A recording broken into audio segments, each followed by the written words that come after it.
जीवन में कई चुनौतियां और कठिनाइयां आती है जिनसे गुजरना हर किसी के लिए मुश्किल है। डिप्रेशन एक ऐसी चुनौती है जिससे सामना करना विशेष रूप से कठिन हो सकता है, लेकिन हमारी आशा और विश्वास को बनाए रखकर हम इसे पराजित कर सकते हैं।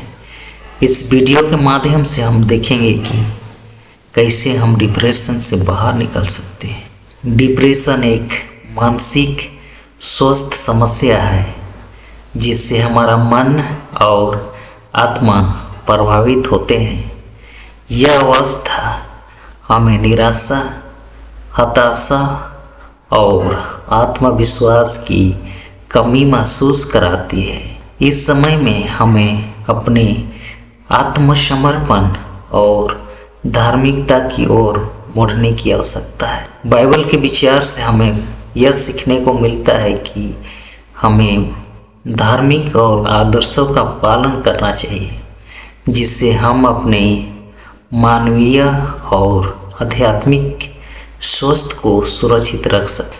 परमेश्वर का वचन कुछ इस प्रकार से कहता है, यिर्मयाह चैप्टर 29 वर्स 11 में, क्योंकि यहोवा की यही वाणी है कि जो कल्पनाएं मैं तुम्हारे विषय करता हूँ उन्हें मैं जानता हूँ, वे हानि की नहीं वरन कुशल ही की है, और अंत में तुम्हारी आशा पूरी करूँ। जिस व्यक्ति ने अपनी आशा सिर्फ परमेश्वर पर रखी, वह आशा की ऊंचाइयों पर चढ़ सकता है। डिप्रेशन के समय में हमें अपनी आशा को परमेश्वर के साथ अस्थायी रूप से जोड़ना चाहिए।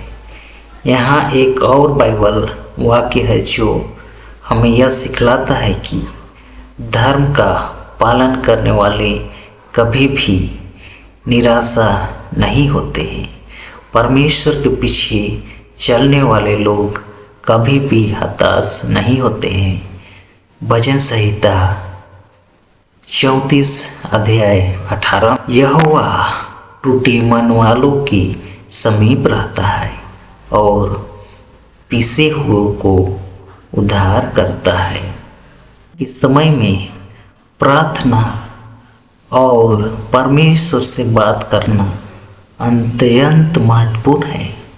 बाइबल में हमें यह उपदेश मिलता है कि हमें सभी प्रकार की प्रार्थना और याचना के साथ, विश्वास और धन्यवाद के साथ अपनी मांगे प्रस्तुत करनी चाहिए। फिलिपियों अध्याय 4 पद 6 से 7, किसी भी बात की चिंता मत करो, परंतु हर एक बात में तुम्हारे निवेदन, प्रार्थना और विनती के द्वारा धन्यवाद के साथ परमेश्वर के सम्मुख उपस्थित किए जाएं। तब परमेश्वर की शांति, जो सारी समझ से परे है, तुम्हारे हृदय और तुम्हारे विचारों को मसीह में सुरक्षित रखेगी। प्रार्थना के माध्यम से हम अपनी आत्मा को परमेश्वर की शक्ति से जोड़ सकते हैं। उससे आत्मविश्वास मिलता है। डिप्रेशन के समय में हमें अपने आसपास के लोगों से सहारा और प्रेम की आवश्यकता होती है। बाइबल में हमें सीखने को मिलता है कि प्रेम में बांधकर आपसी सहारा के साथ एक दूसरे का भला करना। लूसियों अध्याय 3 पद 4, प्रेम को धारण करो, प्रेम ही सबको आपस में बांधता है और परिपूर्ण करता है।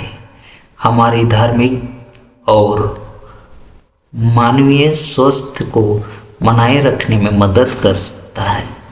इस वीडियो के माध्यम से हम यह सीखते हैं कि डिप्रेशन को सामना करने के लिए आध्यात्मिक दृष्टिकोण और बाइबल आदर्शों का पालन कैसे किया जा सकता है।